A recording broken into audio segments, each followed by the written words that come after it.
الحمد لله كفى وسلام على عباده الذين اصطفى أما بعد قال الله تبارك وتعالى في القرآن العظيم والفرقان الحميد أعوذ بالله من الشيطان الرجيم بسم الله الرحمن الرحيم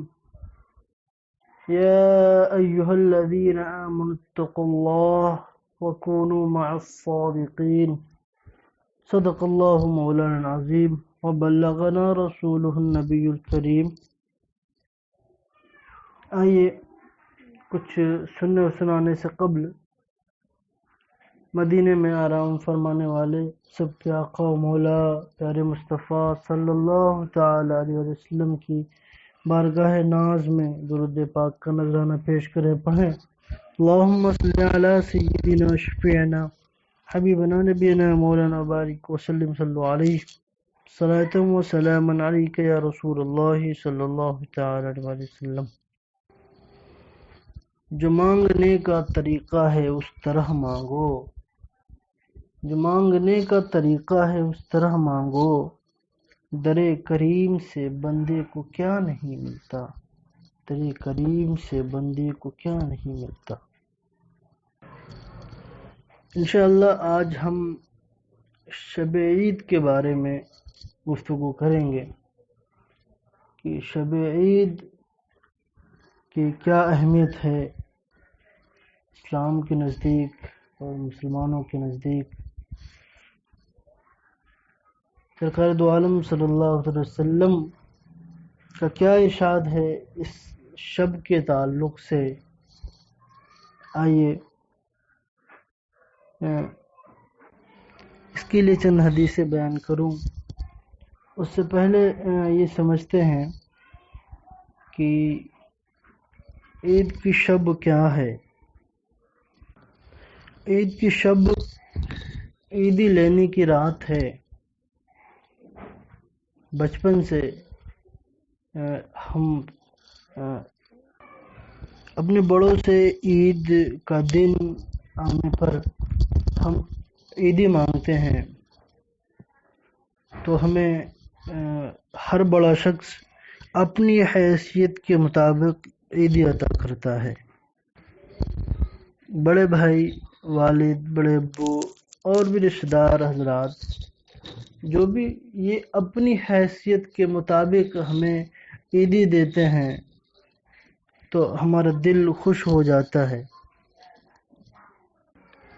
عید کی رات یہ رب کریم سے عیدی لینے کی رات ہے۔ جب ہم اللہ عز و جل کے لیے ہم نے 30 دن یا 29 دن کا روزہ رکھا اور پھر یہ رات آئی، تو یہ رات اللہ عز و جل کی بہت بڑی نعمت ہے۔ اللہ عز و جل کی بارگاہ میں اس رات کی بڑی اہمیت ہے، بڑی بزرگی والی یہ رات ہے۔ اس رات میں اللہ عز و جل اپنے بندوں کو نوازتا ہے، ویسے ہی نوازتا ہے جیسے وہ رمضان کی راتوں میں نوازا کرتا تھا۔ اب غور کریں، جب رب عز و جل اپنے بندوں کو اس رات میں نوازے گا تو اس کی نوازشیں کیسی ہوں گی، اس کے انعامات کیسے ہوں گے، اس کی عیدی کیسی ہوگی۔ اس لیے ہمیں چاہیے کہ جب یہ رات آئے، چاند جسے ہم چاند رات بھی کہتے ہیں، تو ہم اس رات کو غفلتوں میں نہ گزاریں۔ اللہ عز و جل کی بارگاہ میں ہم واپس آئیں اور اللہ عز و جل کی بارگاہ میں سال بھر 11 مہینے نیکیاں کرنے کا عہد کریں۔ جیسے ہم نے رمضان المبارک میں اپنے آپ کو گناہوں سے، بری باتوں سے، بے حیائیوں سے محفوظ رکھا، اللہ عز و جل کی عبادتیں کی ہم نے، اس کی خوشی کے کام کیے، تو پیارے اسلامی بھائیوں یہ رات بھی عہد کرنے کی رات ہے کہ ہم اس رات اللہ عز و جل کی بارگاہ میں عہد کریں کہ اے اللہ ہم اس رات عہد کرتے ہیں کہ ہم آئندہ رمضان آنے تک ہم اپنے آپ کو یوں ہی تیری بارگاہ میں لاتے رہیں گے، ہم یوں ہی نمازیں ادا کرتے رہیں گے، اور ہم یوں ہی قرآن پاک کی تلاوت کیا کریں گے۔ آپ دیکھیں جب بعض لوگ تو عید کا چاند دیکھتے ہی ان کا اسلامی لبادہ بالکل اتر جاتا ہے نا، جو مہینے بھر جن گناہوں سے وہ باز رہے، جیسے اللہ عز و جل کی فرما برداری کیا کرتے تھے، وہ سب کچھ ختم ہو جاتا ہے۔ بلکہ آپ تو دیکھیں چاند مغرب کے بعد چاند دیکھا کہ عشاء کے وقت سے نمازیوں کی تعداد کم ہو گئی۔ اللہ اکبر! یہ کتنی بڑی محرومی کی بات ہے کہ ہم نے اللہ عز و جل کی عبادتیں کی، رمضان بھر اللہ عز و جل کو راضی کیا، اللہ عز و جل سے رو رو کر مغفرت طلب کی، لیکن جیسے ہی عید کا چاند دکھا فوراً ہم غفلت شعاروں میں ہو گئے، غفلت کرنے والوں میں ہو گئے اور شیطان کے بہکاوے میں آ گئے۔ لہٰذا ہمیں اس سے بالکل پرہیز کرنا چاہیے اور اپنے دل کو منا لینا چاہیے کہ چاہے جیسے بھی حالات ہم پر آئیں، ہم اللہ عز و جل کی فرمانبرداری کریں گے، ہم اللہ عز و جل کی سچے دل سے عبادتیں کریں گے اور اپنے آپ کو گناہوں سے اور برائیوں سے محفوظ رکھیں گے۔ ایک اہم بات میں یہ بتاتا چلوں کہ ہمارے بہت سارے نوجوان بلکہ ہمارے بڑے حضرات بھی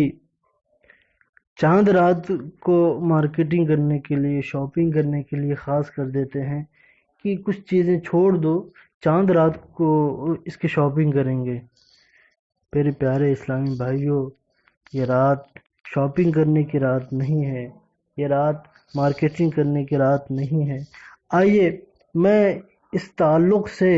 حدیث پاک بتاؤں۔ سنن ابن ماجہ کی روایت ہے، حدیث نمبر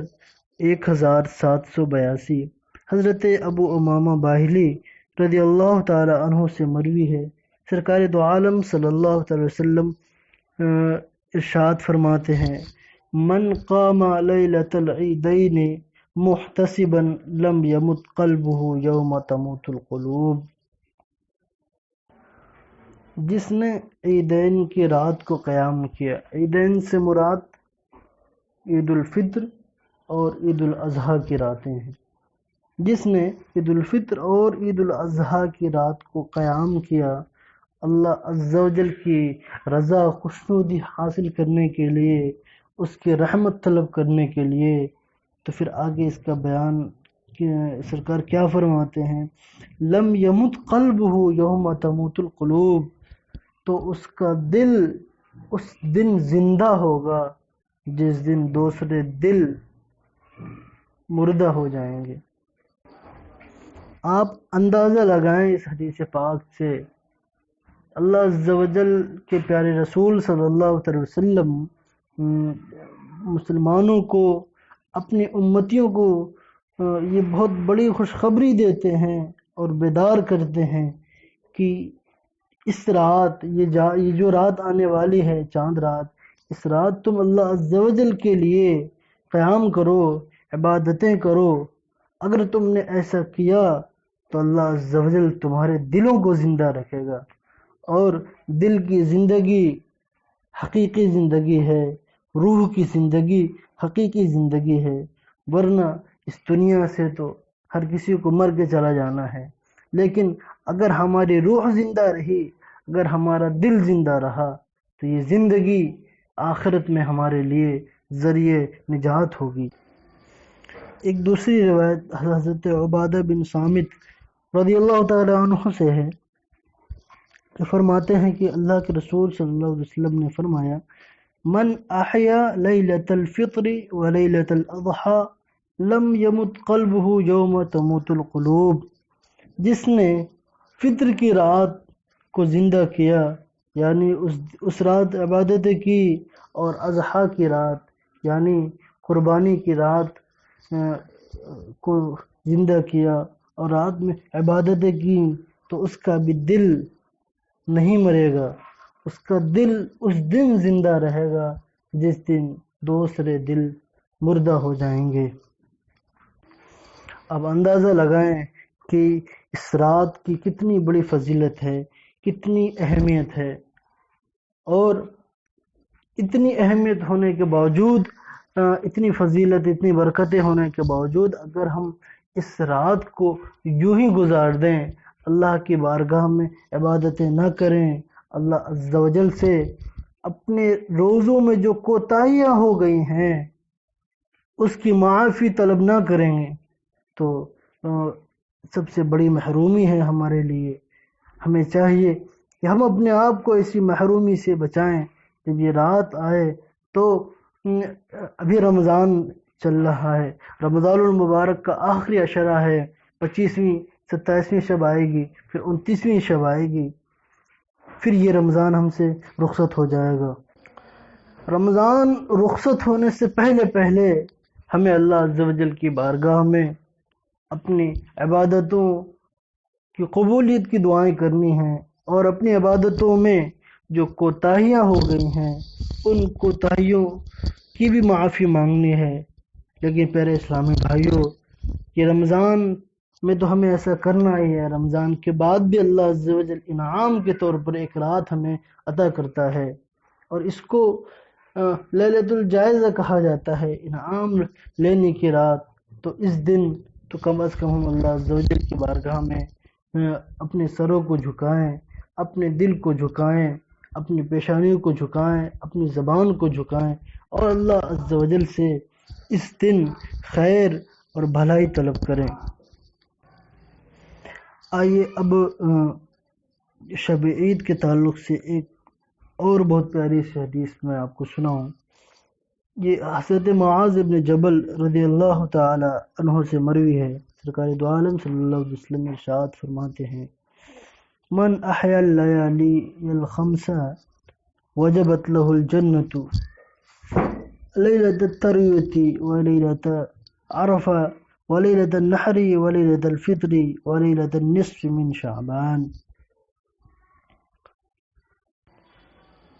اللہ کے پیارے رسول صلی اللہ علیہ وسلم ارشاد فرماتے ہیں کہ جو بندہ 5 راتوں کو عبادتیں کرتا ہے، اللہ عز و جل اس کے لیے جنت واجب کر دیتا ہے۔ وہ 5 راتیں کیا ہے؟ لیلۃ الترویہ 8ویں ذی الحجہ اور 9ویں ذی الحجہ اور 10ویں ذی الحجہ کی رات، یہ 3 راتیں ہوئیں۔ ولیلۃ الفطر اور عید الفطر کی رات، یہ جو آنے والی ہے، عید الفطر کی رات۔ ولیلۃ النصف من شعبان اور 15ویں شعبان کی رات یعنی شب برات۔ یہ 5 راتیں ایسی ہیں جن میں اگر بندہ اللہ عز و جل کی بارگاہ میں حاضری دیتا ہے، اللہ عز و جل کے لیے عبادتیں کرتا ہے، تو اللہ عز و جل اس کے لیے جنت واجب کر دیتا ہے۔ پھر سے میں بتا دوں وہ 5 راتیں کون سی ہیں۔ لگاتار یہ 3 راتیں ہیں، 8ویں 9ویں 10ویں ذی الحجہ، یہ 3 راتیں لگاتار، اور اس کے علاوہ عید الفطر کی رات اور 15ویں شعبان کی رات۔ یہ راتیں ایسی ہیں کہ اگر بندہ ان راتوں میں اللہ عز و جل کی عبادت کرتا ہے تو اللہ عز و جل اس کے صدقے میں بندے کے حصے میں جنت لکھ دیتا ہے، اور اس کو جنت کا پروانہ مل جاتا ہے۔ تو پیارے اسلامی بھائیوں، یہ راتیں جو آنے والی ہیں بڑی قیمتی ہیں، بڑی فضیلت والی ہیں۔ نہ جانے ہم نے کتنی راتیں گزار لیں، یہ مہینہ، اتنا مبارک مہینہ، بابرکت مہینہ آیا اور ہم سے اب رخصت ہونے والا ہے۔ تو یہ جو چند راتیں بچی ہوئی ہیں، چند ساعتیں بچی ہوئی ہیں، تو ہم اس میں اللہ عز و جل کو راضی کر لیں، اور یہ راتیں اللہ عز و جل کو خوش کرنے میں ہم گزاریں، اس سے بخشش طلب کریں، اپنے لیے مغفرت طلب کریں، اپنے والدین کے لیے مغفرت طلب کریں، اپنے دوست احباب کے لیے مغفرت طلب کریں اور ان سے بھلائی مانگیں۔ ایک اور حدیث میں بیان کرتا چلوں، بڑی پیاری حدیث ہے، غور سے سماعت فرمائیے گا۔ حضرت ابو امامہ باہلی رضی اللہ تعالیٰ عنہ سے مروی ہے، فرماتے ہیں کہ 5 راتیں ایسی ہیں جن میں دعا رد نہیں کی جاتی۔ اللہ اکبر، یعنی 5 راتوں کی دعائیں قبول ہوتی ہیں، اللہ عز و جل کی بارگاہ سے رد نہیں ہوتی۔ ان میں سے پہلی رات رجب کی پہلی رات ہے، جب رجب کا مہینہ شروع ہوتا ہے، جب رجب کا چاند دکھتا ہے تو جو رات آتی ہے وہی رات۔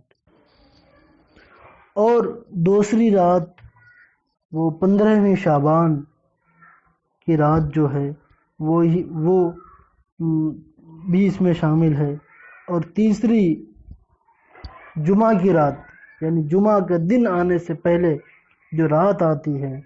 یہ رات بڑی فضیلت والی ہے۔ یہ رات ایسی ہے جس میں دعائیں رد نہیں ہوتی۔ اور پھر اس کے بعد چوتھی رات عید الفطر کی رات ہے، جو رات آنے والی ہے، یہ رات بھی ایسی ہے کہ جس میں دعائیں رد نہیں ہوتی۔ اور آخری رات بقرعید کی رات ہے، یعنی 10ویں ذی الحجہ کی رات، 10ویں ذی الحجہ کے آنے سے پہلے جو رات ہوتی ہے، اس رات کی بھی بڑی فضیلت ہے۔ یہ جو 5 راتیں ایسی ہیں جن میں اللہ عز و جل کی بارگاہ سے دعائیں رد نہیں ہوتی، تو ہمیں چاہیے کہ ہم ان راتوں کو غنیمت جانیں، ان راتوں کو ہم اپنے اور اپنے اہل و عیال کے لیے، اپنے گھر والوں کے لیے، اپنے دوست احباب کے لیے، خصوصاً اپنے ملک کے لیے ہم دعائیں کریں کہ اللہ عز و جل ہمارے ملک کو امن و امان والا بنا دے، اپنے ملک کو